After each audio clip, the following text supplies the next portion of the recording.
Do we owe Matt Target an apology, Liam? Why do we owe Matt Target an apology, Connor? There are people calling for it. Look, I'm not going to cave if you don't want to cave. But Like, what, you what, know, what would I be apologising for? Hang on. If by the end of this podcast I say that Matt Target had a bad game tonight, then I'll apologise for that. But every time I've said Matt Target was shite, he was shite. Hi guys, Jack Grealish here. Delighted to say that I've signed a new deal with Aston Villa. That morning sky gave me a look, so I left while you were sleeping. That's all it took. And I chalked the line south down the coast. Liverpool, Leicester, Arsenal. Is there no one else? Is there no one else? After that game there, like they fell into the usual bit of analysis, and it's only when you get it from an outside perspective that it really validates your inner belief. So they started asking, what was wrong with Arsenal tonight? And Lynn, my girlfriend, was just standing up, packing away her stuff. She didn't care. Like she knew to put on her headphones after the McGinn goal, and I was celebrating, and she was delighted. And then it just turned into the grumpiest fucker of all time, and she knew she didn't want to have any part of tonight. She always knows anyway when there's a game on, but because I'm just different. I'm just nervous before like the morning of the games. She'll know there's a match on. But anyway, she was standing up, packing away her stuff. She heard them talking about what was wrong with Arsenal, even though Villa have just won 3-0, and she said, maybe Villa were just good. And I was like, exactly! Exactly! I've heard this after the Leicester game. What was wrong with Leicester tonight? What was wrong with Liverpool tonight? Maybe we all just need to start accepting that Villa are a good team. Yeah, absolutely. Maybe we need to accept as well that we're not going to get any great insight from Steve McManaman, Michael Owen, Andy Townsend. Villa were absolutely brilliant. I mean, they corrected all the issues from the last two games. They committed to a game plan in attack and defence. We said last week that they would learn a lot of lessons from the Leeds and Southampton's games, and we were right. They did. Well, sorry, I say we. I mean, I said it last week. Pretty sure you were talking about losing every game 3-0 for the rest of the season. Well, I'm calling this section the of all time section. Starts off, is Ollie Watkins the greatest striker of all time? Jesus, he was fucking brilliant. We have found a striker. We've got a striker in our hands. And last year we were trying to see what was good about Samagol, what was good about Wesley, trying to be positive about it. But Christ Almighty, whenever you see someone like Ollie Watkins, you just realize, right, we were only playing with 10 men last year. He's so fucking good. That just turned my stomach. You mentioned him. I'm like, oh my god, how bad were we? Like just a couple of months ago. We had El Ghazi up front.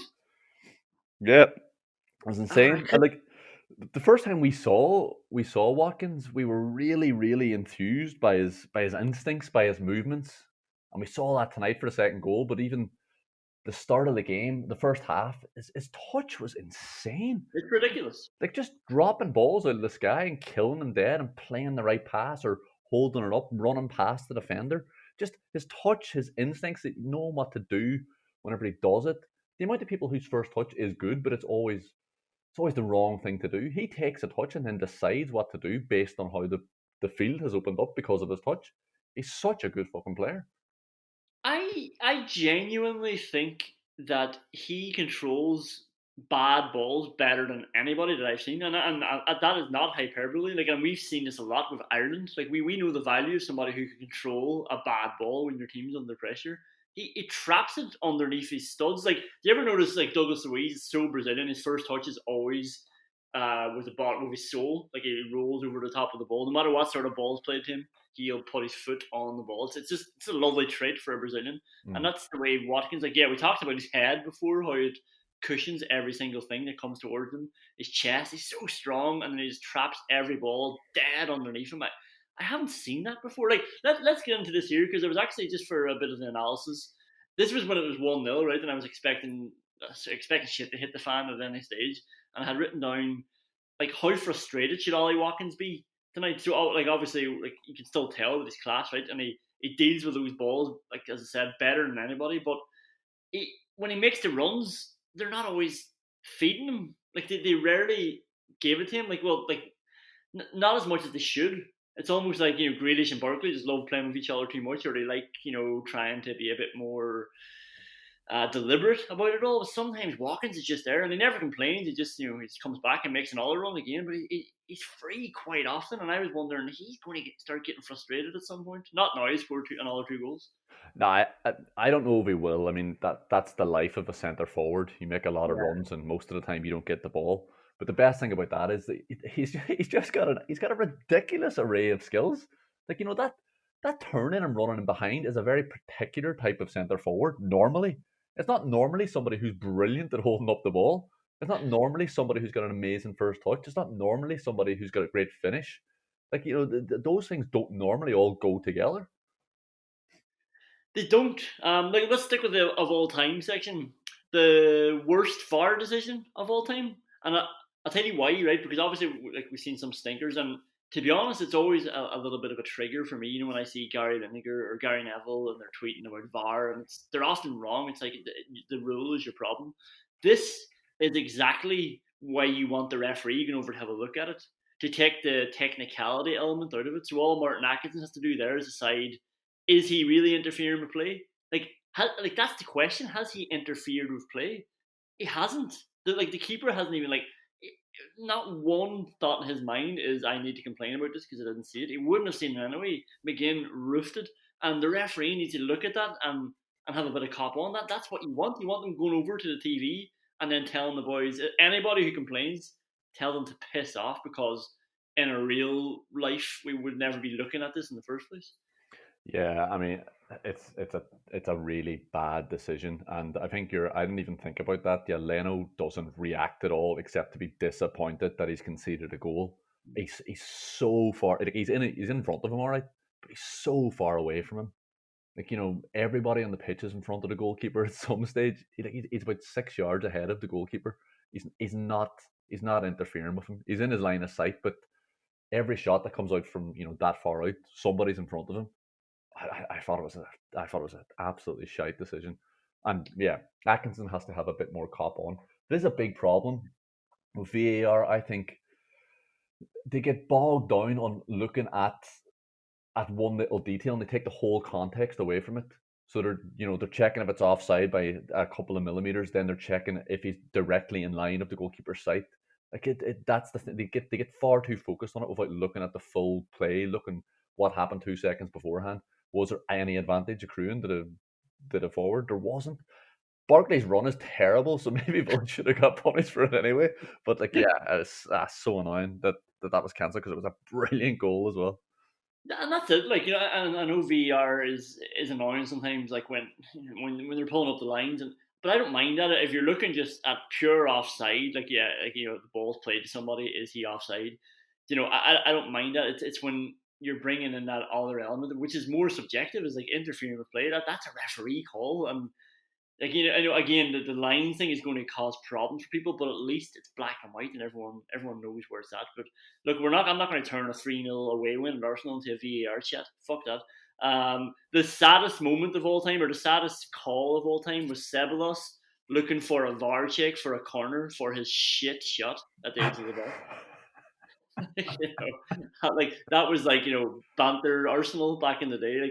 Come on, man, grow up. Don't even need to get into that. Leno made the luckiest save of all time with the Grealish one. Grealish was laughing at him because Grealish knew you didn't have a bloody clue where that ball was. Yeah. This is when Grealish pulls back on the line and then just unleashes one, and Leno happened to lift his hand and it just hit it and went out for a corner. Look, he made himself as big as he could. That's what he has to do. That would have been such a good goal as well. It's a brilliant bit of combination play with Barkley and Grealish. And Grealish, I'm sure people looking at that might think that Grealish is being greedy there, but the runs of Trezeguet and Watkins are blocked off by the Arsenal lads, and he has to take the shot on. And he does brilliantly to turn back inside, and yeah, Leno's in nets, I guess. Yeah, and like that, it's like 7 times out of 10 he probably scores that as well. He hit it well. I think that was the right play. And as you say, like when he's looking at Trezeguet, like that happens a few times. The moment like Ross Barkley played a really nice ball to Trezeguet, it was blinded. He played it with his left, while Trezeguet came running down the right. Barkley Mm. was in the box, but he only had to play that because Grealish refused to give it to Trezeguet initially. Grealish just gave it to his pal Barkley, who, by the way, that's not, like any picture I see from the Villa Twitter account, it's only Barkley and Grealish chatting to each other. Like I think Barkley doesn't want to talk to anybody else except Grealish. Doesn't want to be associated with him just yet, but if we keep beating Arsenal 3-0, he'll start chatting to the rest of the lads, I'm sure. He's going to start cheering up again anytime soon.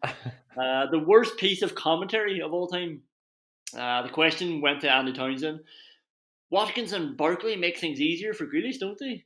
Townsend responds, it's showing you a picture of his socks pulled down now. Yeah, he does have shin guards on underneath them. Get off the stage. Andy Townsend is. I've heard Andy Townsend, the commentator, be the co-com a few times.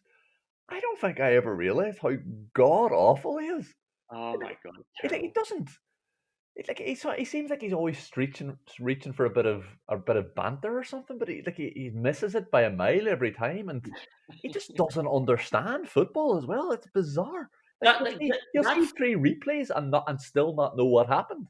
Yeah, like that's a really weird thing. Like somebody who's played at the top for so long and was quite a good player, a centre midfielder, and they don't seem to understand. Like it's not only do they not understand football, they get decisions wrong, they look at replays wrong. They also always fail to recognise something good or important that's happened. They don't know when it's a good pass or a good interception. Like, and it'll never get brought up again. And it's like you have no idea how that has just shifted all the momentum in this match. And like this is your main man. You're paying good money to highlight and illuminate something for people. And time after time, he's either missing it or just making a complete balls of it. Yeah, like he's captained Ireland and Aston Villa. It's absolutely insane. Who is he inspiring? That's a really good question. Like that should be questions. We'll do that later for questions we can't answer, but probably will. I probably won't. Probably won't. Yeah, but we're going to analyse this match first. Villa are ruthless. Now, look, Aston Villa have a lot of deficiencies. We talked about how it would be really nice to bring real leaders in. Larson and Gareth Barry are really good examples because that's so clearly above, maybe the type of leader that they have at the minute. They have defensive lapses in them, and obviously the depth is a big problem. But if you don't have every part of your defence set up against Villa, you're going to leak a big chance. Like there's no question whatsoever about that. And even at that, if you do have your defence set up, every time Villa commit to an attack, now they don't always do that, but every time they do commit to an attack, they're going to hurt you. Like they won't score all the time, but like Villa are a dangerous team. Like, and again, they have weaknesses. They have defensive lapses, so they won't win all the time. But they're a team that need to be taken seriously. Oh, definitely. I mean, Villa's first 11 is very strong. They've got great players in every line of the field. So they are, whenever Villa play like that, whenever they commit to it, and all the players tonight gave it everything. They were all running their socks off, and they were all running back into position. They were all digging each other out of holes, covering for each other. There was a stage there for about 3 minutes because Arsenal kept the ball where Ollie Watkins was playing left wing, covering for Jack Grealish, who had to stay up front. They were doing that so well. They all understood their role and their positions, and I just think the setup tonight was absolutely perfect for the game that was in it. And you're right. Whenever Villa get that right, the players that they have, they're a serious outfit. And it is that being tuned in as well. The whole game, it's like playing Leicester and Arsenal away, bring it out in them. That's probably natural as well. But like nobody's switching off. Like they're all totally committed to the game plan. And like tonight, it was actually nice. Like you're seeing a bit of flexibility going on. So they were penning Arsenal in, and they had they were playing a 4-2-3-1 again in attack. But when they were in defensive shapes, it was almost like a 4-2-4 that was shifting to 2 banks of 4. So like a 4-4-2. You mentioned Watkins going out left. like that was happening a few times where Barkley went out left sometimes as well, and then Grealish was having a break from defending. So then you would always have two boys in the centre who were obviously working a bit less hard. Trezeguet didn't. He was always just doing the shift that was needed of him. But it's just really nice to sort of see that, like, you know, how they're almost setting traps. And again, like, we can talk about Dean Smith, but they're looking at teams and they're exposing them. Like, you know, tonight it was exposing Arsenal in a sense of, what are you going to do to us? And the answer was very little. Yeah, I mean, like, Arsenal played a 3-4-3 the whole way through the game, so no matter what way it was. So Villa were in defence, just matched up for in midfield as well. And like, once Partey went off, like, Villa's midfield is way better than Arsenal's. I mean, like, John McGinn and Dougie are just much better players than Dani Ceballos and Elneny. Like, they're not even comparable, and they absolutely destroyed them tonight. They were far too good for them, far too aggressive, far too good on the ball. They didn't care about being closed down by them. They just stepped aside of them. And then Ross Barkley was obviously that great bit of help. Yeah, it was 2 banks of 4 in defence, but when needed, Ross Barkley came back and made it a 5 as well at times. And that rotation, yeah, Trezeguet made it a 4.5. Yeah, yeah, exactly. But Trezeguet wasn't given the luxury of having a rest. It was always over on the other side. Like, Jack, you rest whenever you need to. Trez, you're up and down all day, boy. Yeah, and it's good that he understands that as well. But here's one: Villa defend badly when they're deep, I think. So there was a chance there, and again, this was when it was 1-0, but Holden had a chance, and thankfully it fell to Holden, but it gets played in from the left. It's on the ground. It's just a skittery enough ball. It shouldn't get through so many bodies. Holden has a marker, like he's holding him off with his right hand, and he tries to bend it around, but it goes around the post. If you freeze frame it there are 3 or 4 Villa players, and I'm pretty sure it's 4, that are completely useless to what's happening. And this was a slow Arsenal attack, but Villa have everybody back, and they've, like, you know, there's been a crossing, it's got headed clear, and they're all so slow. Like, Watkins is actually talking to somebody as they're walking back out. You know, the ball's still in play, and then just like at the edge of the box and on over towards the left of Villa's, like, how Villa are looking at it, there's just a lot of players who aren't contributing to this, and like that's a moment there where it's like, you know, you talk about defensive shape and being tuned in, but then you also need a bit of intensity and a bit of cop on as well. Like, we talked about it last week. Mings and Konza need to be asking, like, Watkins and Barkley, what are you doing? Like, shift over, put pressure on, get back in here. You're doing nothing for us right now where you're at. And just, I was a bit worried with that, especially when it was 1-0 for so long. Yeah, and that was and it was the big centre half, Gabriel, as well, like, crossed that in. Like, so it was, had we conceded from that, it would have been particularly galling. But yeah, that was at the start of the second half. Maybe I'm wrong about that, but I'm pretty sure it was. And Villa were really bad for the first 10 minutes of the second half. They just didn't. They weren't switched on. It was, yeah. I mean, Villa had it quite easy in the first half. Lacazette had that header, but Arsenal were absolutely shite. So it's really hard. Like, whenever you're playing against a team you're playing really badly, and you have a 15-minute break, it's really hard to come out and match the intensity that you need to be playing with, and you need something to spark you into it. And I think Villa were sparked into it by that chance. Do we owe Matt Targett an apology, Liam? Why do we owe Matt Targett an apology, Connor? There are people calling for it. Look, I'm not going to cave if you don't want to cave. But what would I be apologising for? If hang on. If by the end of this podcast I say that Matt Targett had a bad game tonight, then I'll apologise for that. But every time I've said Matt Targett was shite, he was shite.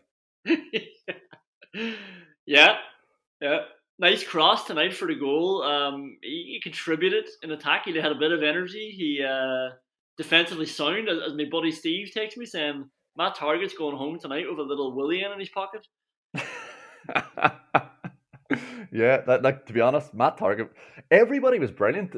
Sorry, that's not me shying away from saying that Matt Targett was brilliant. Matt Targett was really good tonight. He was brilliant. I mean, the first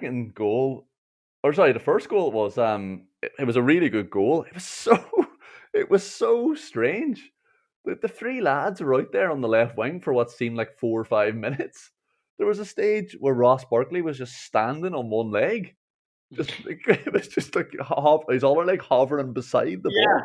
I thought my stream had frozen, and my stream is obviously a PPV stream. But I thought the whole picture had just stopped because Grealish, like they were all just standing there. Yeah, Going, it was so slow. And I text you during the week about some other games saying it's amazing what can happen whenever you just play the ball quickly. You'll create a lot of chances. Villa's first big chance of the game, apart from the goal that shouldn't have been disallowed, was whenever they slowed the game down to like walking pace. Arsenal were dreadful, but even Target as well seemed to have been confused by it, and he was just caught inside in the middle then as well. And then he plays him onside because he doesn't get out quick enough. But it was a good cross. Yeah, he played it across the box well. But let's not forget what happened after that. His pathetic limp celebration. Do you see it? There was just no commitment in the celebration. He did this little pathetic double fist pump and then just kind of stood there. He didn't even run over to Trezeguet. He just stood there. No, I'm going to defend him for that. I did notice that. Yeah, he had two fists up, but I didn't celebrate whatsoever for that goal because I was thinking somebody's offside. VAR's going to fuck this over, like it's ruining my whole life. Like I just didn't react whatsoever to that goal, and it was only like 2 minutes later I turned around and I was like, "Hey, Lynn, Villa 1-0 up." She didn't care, but so I'm going to give him a pass for that because I think he might have been just expecting that to be pulled back. Well, then he shouldn't have played the cross if he thought Trezeguet was offside. Look, Matt Target has had a really good game. If all we're picking on is a celebration. Yeah.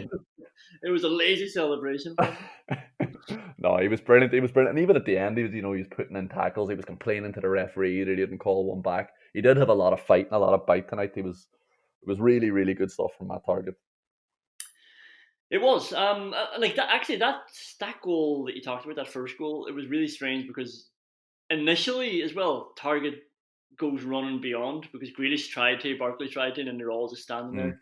Target goes beyond, but it's so slow. Like he's just sort of meandering in there, thinking, "Should I be here?" Barkley gives it to him, then end up coming back out, and then as you say, he just finds himself there because Willian and Elneny they get dragged. But it does show, like even when a team have players set up, like you can sheepdog them out of the way, and it's a nice pass from Barkley and a nice pass from Target. Douglas Luiz's ball got completely overlooked by the commentators for the second goal.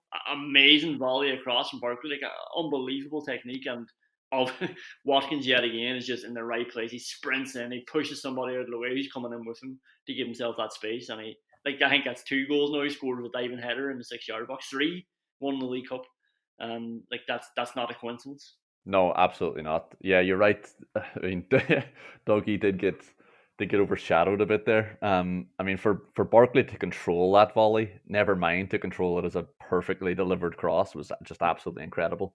But Dougie's like, it's a 50-yard raking ball dropping over the top of 2 centre halves' heads onto your attacking midfielder. It was brilliant.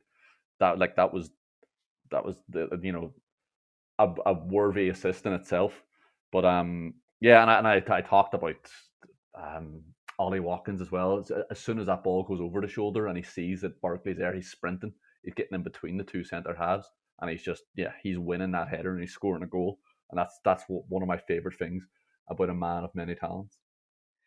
The third goal is Martinez to Grealish to Watkins, and I would just like to see that combination more. Like that's football. Martinez to Grealish to Watkins. That's all you need sometimes, and lovely finish as well from Watkins. There was one nitpick, not about that goal, just Mings tied it up. He was the only person, remember, I was trying to push him up on the lineman meter. That's coming up. Last week, he had a good game last week. He had a good game tonight, but tied it up a few times really well, like, pushing people out of the way. But there was one with Nketiah, and like he's strong, right? He's a stronger person. That's why initially he gets the ball back. But then he loses it again, and the ball comes back in, and it's almost a goal for Arsenal. And it's like, he's come out of position in the left back to push him out of the way and get the ball, and then he's sort of pushed off it, and it's like when it's Mings of all people, when he's your main centre back is going into that position, that needs to be it. Like there can't be anything else to talk about. Mings is gone. This whole situation is being read out. Like it needs to be a done deal, and like I know I'm holding the high standard there, but he is the person who needs to be held to a high standard. And you just can't have your main centre back going out and then sort of feebly. He didn't get pushed off the ball. I don't know what happened. Anyway, he went and he didn't deal with it, and then Arsenal had a chance. And I just don't like seeing that. He read the run, the touch that Nketiah was trying to take, and he intercepts it, but he takes a really bad touch, and it comes kind of back towards the box for himself, and then he gets pushed off the ball because he's off balance. But even funny you say that, actually, Konza did that as well. There was one where he lost the ball. He was just out. If you were in a defensive shape, he would be the left winger, and he tries to pass the ball out to Grealish, and it's like, Konza, you can't. That ball cannot get intercepted, and the same thing happened again. I mean, if you're out of position, don't lose the ball, especially if you're the centre half. And he was so far out of position. I'm not even sure how it materialised. But Konza was at it as well. I actually have that as one of the Peter Enkelman What the Fuck Awards. Ezri Konza miscuing a 4-yard pass to Grealish on the left, and it's always when he's out of position that he does this. Like that's the annoying thing. Like he's always so far away from being a centre back when he gives the ball away or does something. Just has that lapse that's in his game. It's definitely coming out of it. And maybe that is the psychological reason though. He just he's conscious of the fact that he can't fuck this up. And once you start thinking like that, sure as hell you are going to fuck it up. Then once the doubt comes into your head, that's it. You're done. You do the thing you're thinking about not doing because you're thinking about doing it. I would suggest if you don't want to do that, then don't toe poke a 4-yard. Just give it to him. It's Grealish. Like just play it anywhere in his vicinity, and he'll mop it up. Yeah. But yeah, look, it was a good night. So we'll get into some WhatsApp whinges.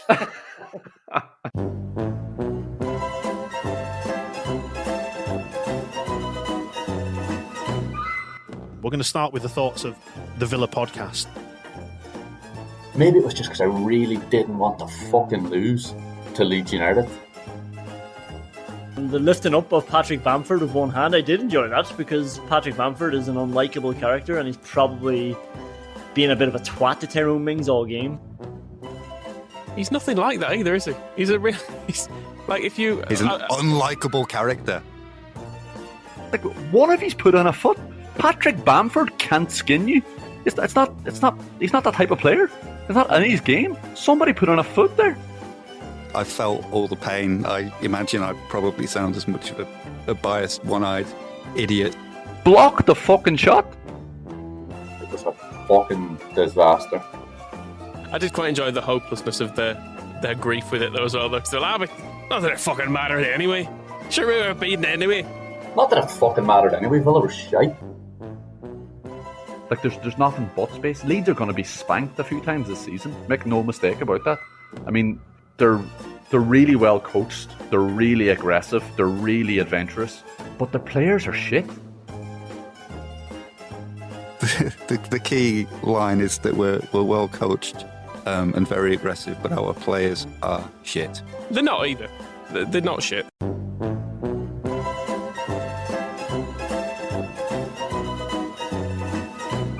I mean, that was great. That did have everything. Only downside, those Brummy accents, though. What's up, whinges? Gareth Southgate should be sacked as England manager tonight.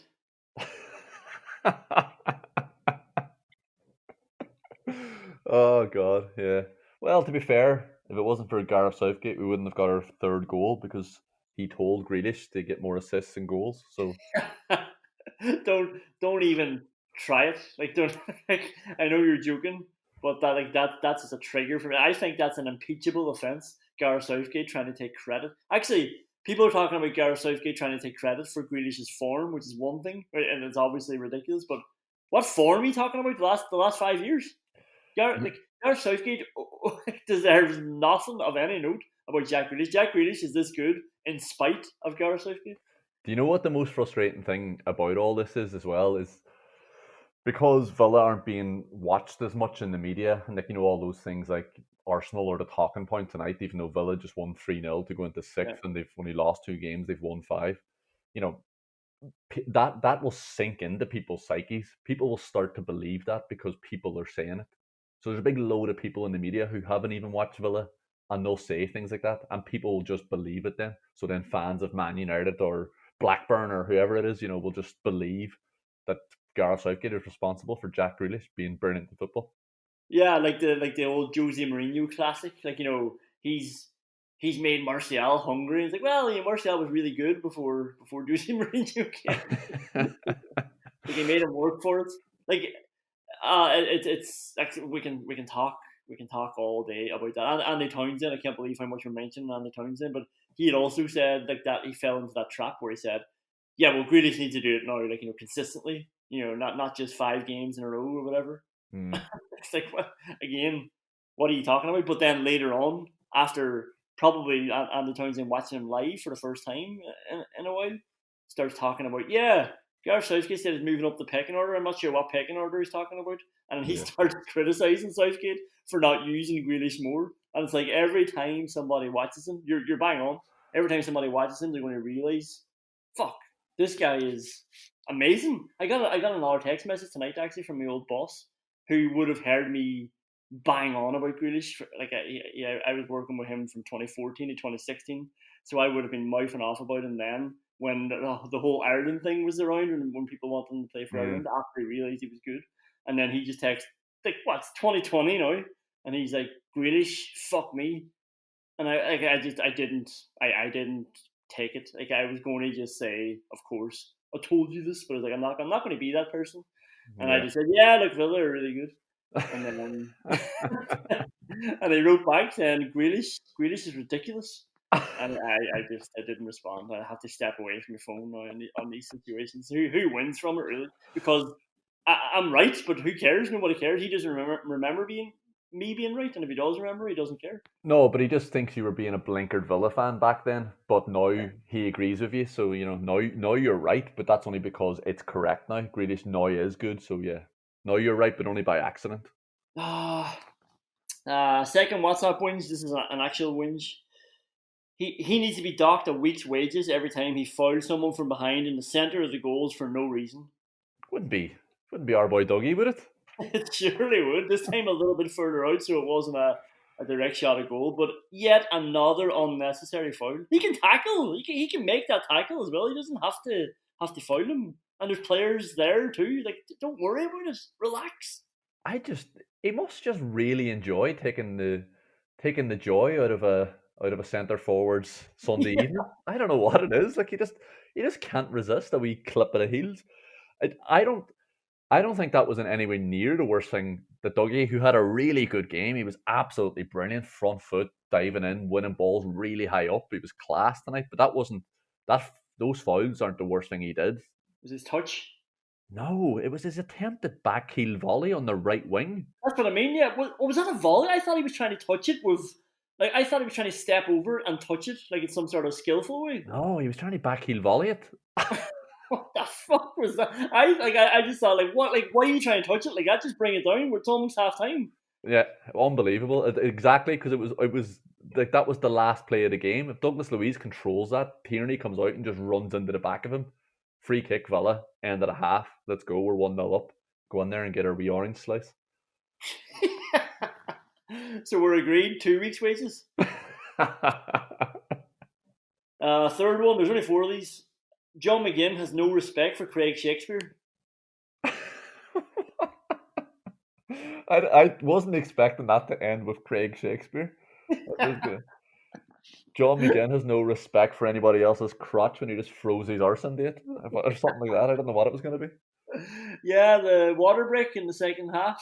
Craig Shakespeare's trying to impart a bit of wisdom, and he's being passionate about it. And McGinn continues walking away from him. And Shakespeare starts following him. And I don't know what he's saying or if he's annoying McGinn or whatever, but McGinn doesn't look at him and he just keeps walking, keeps drinking his water. I get that, like, all you want is drink of water in that situation. You don't want any more instructions. You probably can't take any more in. Yeah. I don't know. If that was John Terry, I'd be jumping on him a bit more. But like, I told you, John Terry's a fraud. We mentioned this last week. But because it's Craig Shakespeare, I'm like, hey, John, listen up. Listen up when Craig's talking to you. Maybe John just wanted to get back out there because he knew how well he was playing. Yeah, that's fair enough. The last one's funny, right? Because I actually thought this was a really reasonable one. I thought I was being dispassionate and like taking a step back and keeping a cool head. But now when I read it back, it's hilarious. It's such a shame we're not going to hammer them, never mind win it. I think Arsenal will nick it, but Smith definitely deserves some credit for tonight. There's no denying that. That's a rather somber WhatsApp win, you have to say, Conan. You've never sent one of them to me. I did send it to somebody else, but yeah, it's like it was 1-0. Villa had a big purple patch. I was still like reading from the McGinn goal earlier on. Like the whole time I was like, this should be 2-0. This should be 2-0. The Grealish save, the Grealish block as well on the line. I was just like, there was just. The block from the corner. The block on the line is when it was 2-0, but the block from the corner when he volleyed it, like he was almost about to score another goal from a corner. Yeah. I just thought this isn't to be our night. Arsenal will definitely get a goal, and if they score early, they'll definitely get a second one. And I was trying to just make sure that I had marked the fact that Smith has set the team up in a way that they should be 3-0 up at least, and I should remember that for when they lose as much. Yeah. Something to look back on. Villa, like as we said, Villa were brilliant, and Smith definitely deserved to win that match. But I was never worried. I think Arsenal are absolutely dreadful. Arsenal are a terrible team. I think if there weren't so many Pep Guardiola nonsense that really want Mikel Arteta to do well, nobody would be talking about Arsenal except for the fact that they're shite. Arsenal are not a good team, even on paper. Like you go through the Arsenal team, Tierney gets in the Villa team, Aubameyang does, like Partey does maybe, but you're really nitpicking then after that. Like Villa have a better ahead of William. Aubameyang gets in the right wing, Conan, because you're picking Grealish and Watkins. Fair enough, go on. But they're not. Arsenal are no big shakes at all. I mean, Arsenal had a bit more off the bench than Villa tonight because Villa used all their subs before kickoff. But Arsenal are not a good team.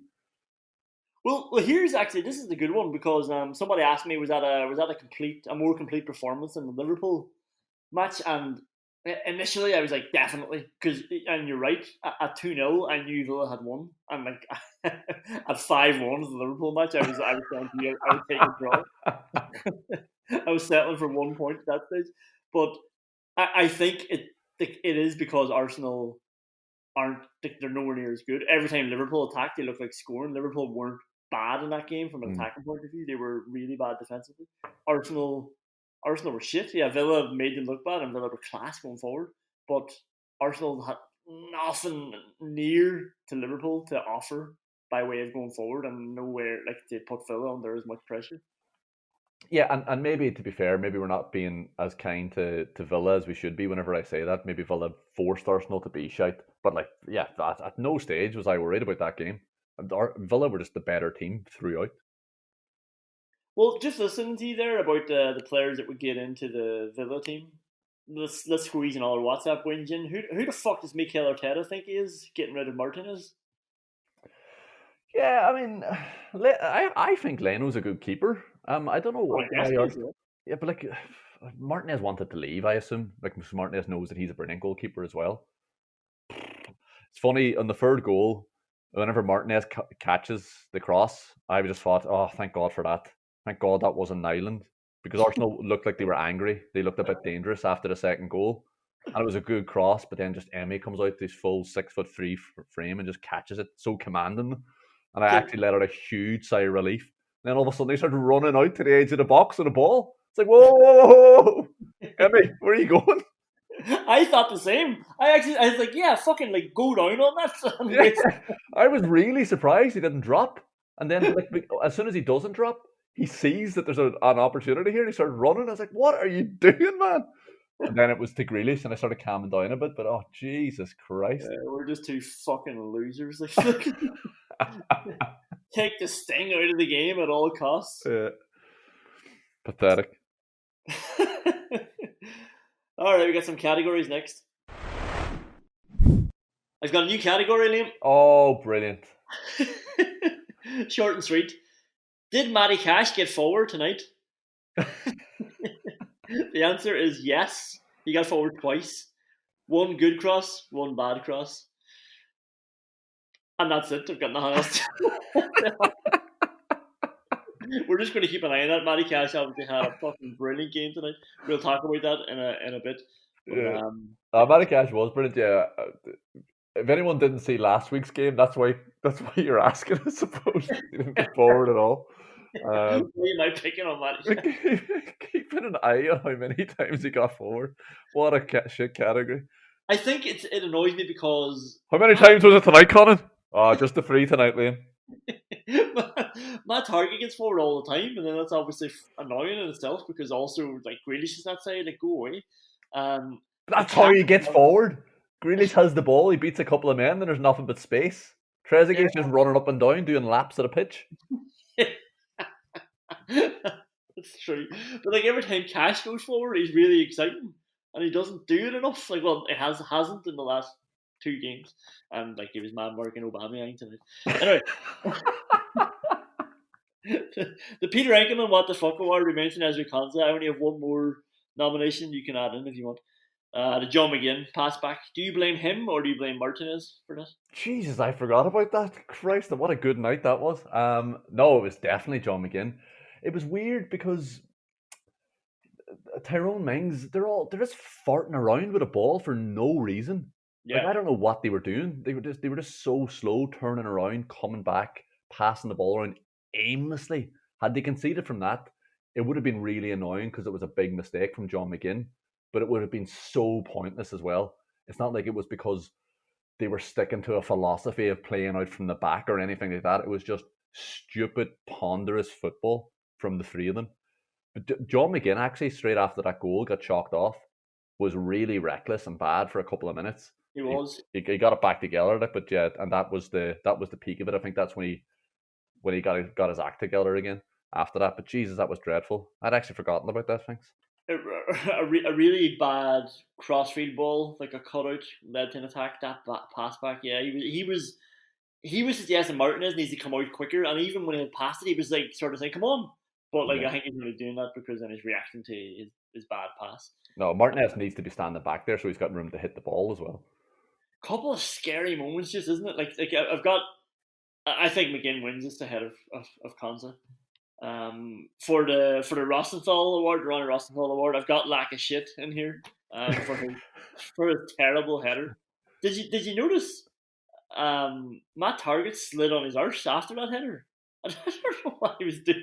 Well, again, maybe I'm just hypersensitive to everything Matt Target does, but like I said, should definitely score. He hits it over for no reason. Yeah, like Target falls asleep. I'm just glad we've gotten back to slagging off Matt Target, but you could probably give him this award as well, could you not? You know, if Lacazette wins it, then we have to give it to Target because we're not going to post off the T-shirt or the cup or whatever it is we send to all the players whenever they win these awards to an Arsenal player. So we're going to have to give it to Matt Target. For some reason, when you said that, I was like, shit, I need to sort these cups out. I haven't even done this. But like, I think that's generally just because my nerves are up now a little bit just thinking about that chance, thinking about the John McGinn thing you mentioned. I think he wins the Peter Enkelman Award as well. And like thinking about you mentioning Samagol and fucking Nyland twice already in this podcast. Give it a rest. Like, stop dragging me back. And that was only a few months ago. I've got one more nomination actually for the Ronnie Rosenthal Award. It was Ross Barkley. Again, like this game was 1-0 for ages, so you have to remember that. And there was one time Watkins got to the byline, pulled back really well, like Grealish did, only he was a bit further out, so he couldn't shoot. And he finds Barkley really well in the box, and Barkley takes a touch and then tries to put it onto his right. And it's like, how much time do you want, man? Like, just the ball can teed up for you, about 15 yards out, smash it. Yeah, it was bad, but yeah, like I said, has to win. That was a big turning point. Big turning point and a big miss for a centre forward as well. It cost 60 million quid. All right, I'll get going on that cup then for Lacazette. Thanks very much for that. The Vyman meter, here we go. Going up, Mahmoud Trezeguet. This must be a record of going up now for this man. I'll give you one just little thing that I thought of about Trezeguet. Before half time, he read a corner really well. He went out of position, out of his own, got his head to it and cleared it. The ball gets headed on again by Watkins, I think, towards the centre-back of Arsenal, who's around the halfway line. They then try to lob a ball back out left towards Aubameyang, who's free. Trezeguet is the one who makes it out to the right wing now to head it clear away from Aubameyang. And I was like, wow, like he's just headed the corner clear. He's gotten straight back out to position. There was also a moment later on, you probably heard him talking about Trezeguet being down injured. And then he just gets up and barges over Elneny. And he's just didn't stop tonight. And like I mentioned earlier, he knows the crack with Barkley. He's willing to compensate for what Barkley's not going to do, and he'll do his running for him. Yeah, I think even if Traore wasn't injured, Trezeguet would have started tonight, and he would have justified it as well. He was absolutely brilliant, and that one was class. Where we'll say he was injured for a brief period of time, and then whenever Arsenal win the ball back, he's injury recovered, and he comes sprinting back out of the edge of the box and just runs into Saka and knocks him over. It was class. No, he was brilliant. He was all over the pitch tonight, and he was absolutely deserving of his rise in the Weimann meter. Good man, Trezeguet. The Ollie, but he's a perfect example for the Andy Weimann thing as well. As we talked about, it's I can never hate you, the Andy Weimann meter, and Trezeguet isn't the most talented person in the world, and we'll do enough crying about him on this podcast, and we have, but it'll give us everything. And on nights like tonight, it clicks for him, and all that work rate is just so vital for the team, and you can see its place so clearly. So thank you to Egypt for Elmo and Trezeguet. These notes haven't aged really well, so I've got Ollie Watkins down here for going up. Obviously, he is going up anyway, but I had written down one moment. So this is before he got his 2 goals. McGinn tried to run through 3 Arsenal players, and it was clear that he was going to lose the ball if he kept going. So he sort of pulled back, but then for some reason decided he'll try again anyway. He fell flat in his face. Arsenal broke. Danger. McGinn's crying, looking for a free. It's nowhere near a free. Trezeguet obviously comes charging in out of picture, starts making his way back. And Ollie Watkins is coming with him, toe for toe. Just what you mentioned, if you're going over to the left sometimes. But when he sensed that somebody was out of position, like McGinn has just fallen, he's been taken out of the game. Watkins, their centre forward, was flying back, and remember he still hasn't scored. I'm thinking, is he frustrated that his runs aren't being found, and he's just getting right back into defence to help out? No, he's just incredibly well clued in, and he's got an insatiable appetite for work. He's a fantastic player. There was a couple of times as well where he was so far deep on the left wing as well, putting in tackles, and he had decent instincts as well. Maybe he knows what good movement is from himself, and he can figure out where the centre forward's going to go. But he's really clued in. There's no, you wouldn't worry about him being on the left wing, especially because you're normally used to seeing Jack Grealish there, who you would worry about. Yeah. Does he still go up even though he's admitting afterwards that he's an Arsenal fan? All right, Ollie, just calm down, mate. Yeah, he could have so easily sidestepped that as well. He could have just said something really bland, like, yeah, there's a lot of Arsenal fans in my family. Well, he nailed his colours to the mast. The interviewer teed that up for him. The interviewer said about your family and your granddad, and then he repeated that, going, yeah, my family, my granddad are Arsenal fans. Don't think they'll be too happy. I'm an Arsenal fan as well. I was like, shut the fuck up. Get him off the screen. It just shows you how confident he is. He just knows how well he played tonight and how we're going to still love him anyway. We're still going up the Weimann meter regardless. Yeah. I've got one more. Obviously, like in reality, everybody's going up. But the 3 that I think are going up more so than others on the Weimann meter. And as we said, Grealish doesn't count on this. Matty Cash. Christ almighty. It's like Fred Gilbert on steroids. Just we've got this really good ball player who's really athletic, and again, this is why you've got that category there. Has Matty Cash gotten forward tonight? Because that's what we want to see from him as well. That's what we're expecting to see. But I didn't know he was going to be this good a defender, and he's tough as well. He's a bit of a scumbag as well on the tackle. It's great. Like not like Neil Taylor, where it's reckless and he's going to break somebody's leg. He is just going into every tackle of everything he has, and it's clean. Most of the time, it's not a foul. Yeah, it's incredible. Was it the it was two, 3 games ago where it was just incessant tackling of just perfectly timed, on his arse tackles, and it's so easy to get them wrong, but he never does. It's insane. Like he times those tackles so well. Like Matt Cash was brilliant today. I'm so glad for him as well because he had a tough game the last day out, and he was taken off and everything for Elmo. But it was just great to see him back tonight, especially because he's playing against such an elite footballer as well, and he was absolutely fantastic. This reminded me of the time. It's a little different, but you said it when Villa went out to play Liverpool. They just told Barkley, Dougie, and McGinn, go you out and take on Liverpool's midfield, man for man. You're as good as them. And like what that must have felt like. Tonight, Matt Cash, who's been pulled up from the Championship with Nottingham Forest, thrown into right back last season, he's now told, go out and don't let Aubameyang win that game for Arsenal. And he's just nailed it. He's coming back in though, thinking, like, I bet, maybe just after Watkins, but I bet he is the one that Dean Smith has the most praise for tonight in the changing room. He's definitely pulling him aside, him and Shakespeare and Terry and whatever, and they're thinking, fuck, you did it. Like, you're the big reason for why we were so dominant tonight. Yeah, we've come a long way from our right back celebrating winning a goal kick. Turns out it's a 90-minute game. The Tim Sherwood, we played 2 number 10s and bamboozled them award. This is a little meta because it's something we've given out about before, but now it's actually a good thing in a way. No subs. So I'm giving Dean Smith credit for the lack of subs that we're making. We brought on El Ghazi very late on, I think it was the 88th minute, and he probably gave away a penalty that nobody wanted to look at again, thank God. It's pretty clear that this is by far the best team, and yeah, there's no getting away from that. Hourihane has definitely been hard done by, but he's playing the best team, and like, you weren't going to take Barkley off tonight. No, he's playing the best team for everybody, and like Hourihane doesn't fit the system now anymore.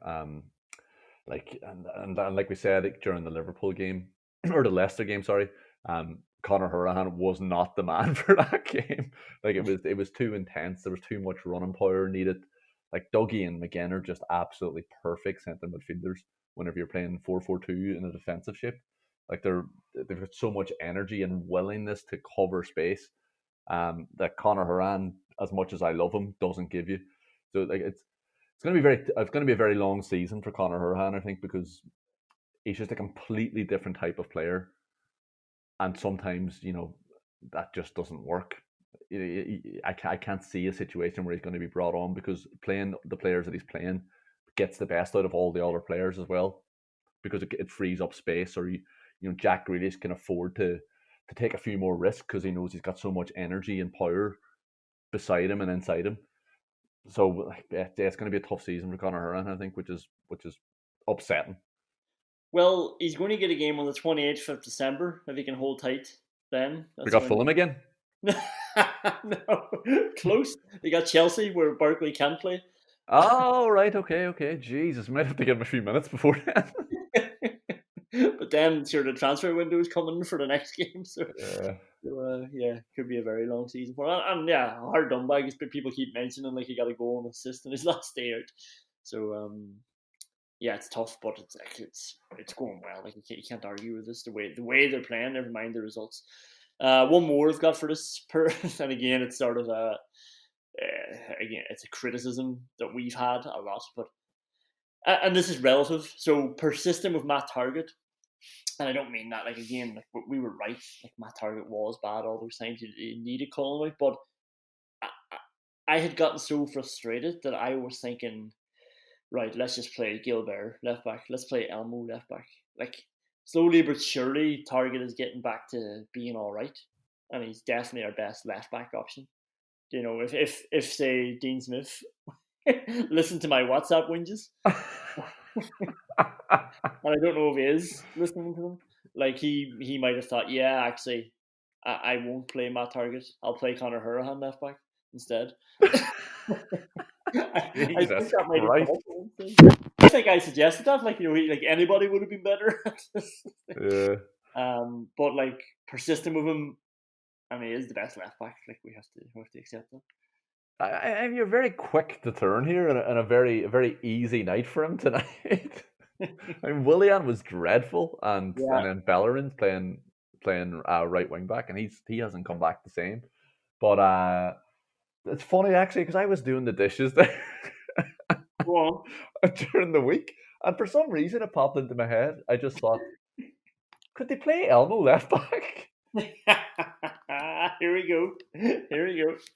Yeah, and then I thought, geez, I better never tell Conan that because then I'll start sounding as mental as he does. I already had these stats long ago. Right, questions we can't answer, but probably will. If you consider the plus and minus XG, so expected goals, is Ross Barkley worth the hassle?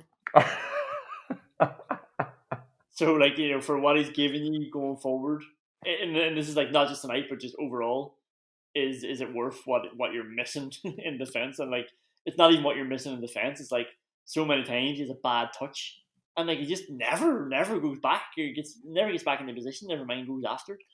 He just takes himself out of the game and waits for the ball to be turned over. There was one stage tonight where Villa were defending, and it looked like they had turned it over, and you could see where he was like setting himself. He turned his body forward. This is the edge of the box, and he was getting ready to sprint. And then when they didn't keep hold of the ball, he just stopped again and started walking around. It's like, no, stay alive. Like, so what do you think? Is it worth the hassle?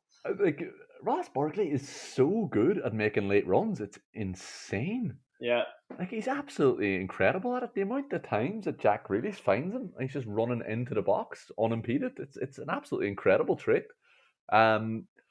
There was one stage, Joe, talking about his defence, where Villa were defending in Arsenal's box, where like they had them penned in, and Leno had the ball at his feet, and he didn't know where they play it. And Ross Barkley was just standing on the penalty spot, looking at all this development. Like, he wasn't doing anything. He was just forward. He just hadn't got out of the box yet. Like, he wasn't near the press. He was just in the box. It was fucking bizarre. Yeah, like this is what I'm thinking. This is why I'm almost thinking that Trezeguet needs to play if you want to play Barkley, because he understands that now. The rest of them might not. Like, Trezeguet doesn't even get on to him. Like, Trezeguet is actually quite vocal. You can tell he's shouting and pointing and stuff in defence, because obviously that's his strong point. But you know, he's not doing that with Barkley because he's not expecting him to do it. So he's like, he's trying to compensate for that. But that is, like, you could see Grealish at one stage to close down Leno and thought, we have them, because now he has to pass it out to the edge of the box where my centre attacking midfielder should. And I don't know where Barkley was, but Grealish just threw his hands up, going, for fuck's sake, I just sprinted the length of the pitch, pressurising these. I remember that one. Yeah, Grealish does a little kind of skip into the air with his hands as well. Like, he's like, yeah, but that one, I bet, like, look back at that, it was so confusing because it went to the two fullbacks a couple of times as well, and he's just standing there watching. All right, what is it about Jack Grealish that makes Gareth Southgate feel so insecure about himself? See, he backed himself into a corner. It was so clear so early on that Jack Grealish should be in the England team, and Gareth Southgate didn't do it. Yeah, but why? Like, you're right. Like, that's definitely a big element of it. But if you go back to that point first, like, why did he not do it then?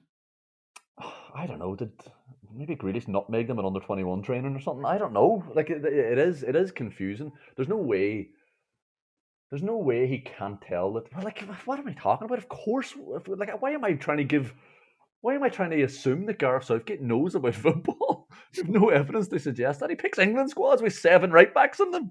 Like, why are we trying to figure this out? He doesn't understand that Jack Grealish is good at football because he's a shit manager. Well, I've got 2 suggestions. Number one is that he has a real complex about alpha males, because he's obviously not an alpha male. But then I was thinking, like, there's obviously some alpha males, and like, you know, even Jordan Henderson. There's not a lot, though, in fairness, in the England squad. I know the game and the world has changed, but also the other suggestion is, like, yeah, you mentioned, like, maybe not making him underage training. Maybe he had a bit of a lack of respect. Like, I'd say Grealish is going up to England under 21s, thinking, like, I'm going to go way further than you in this thing, so go away. Like, you do not need to give me instructions. Just play me, and like, I'll play, and you'll get your little your little championship job after this, or whatever. Like Grealish could not have foreseen that Southgate would be called into the seniors.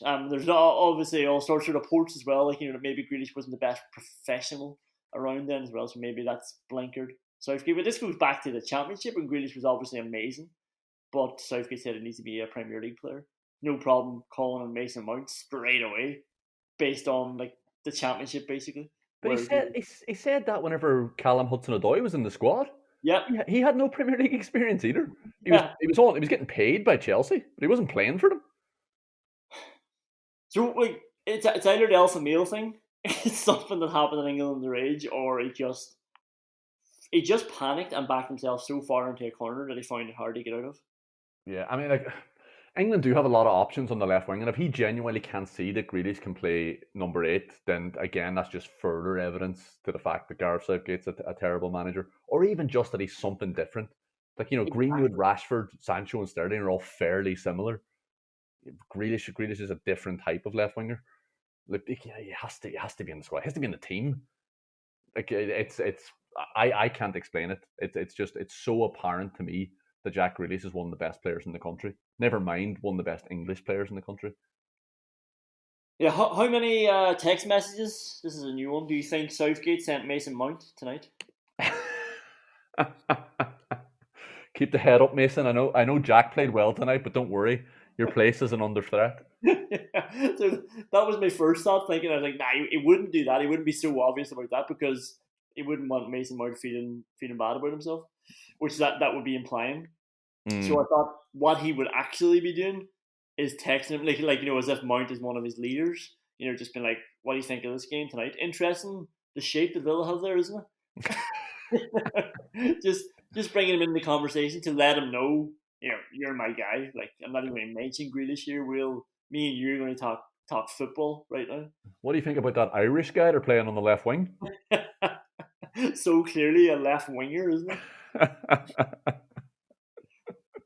Last one. Have you changed your prediction from 10th to 14th? You said Villa are going to finish 10th to 14th.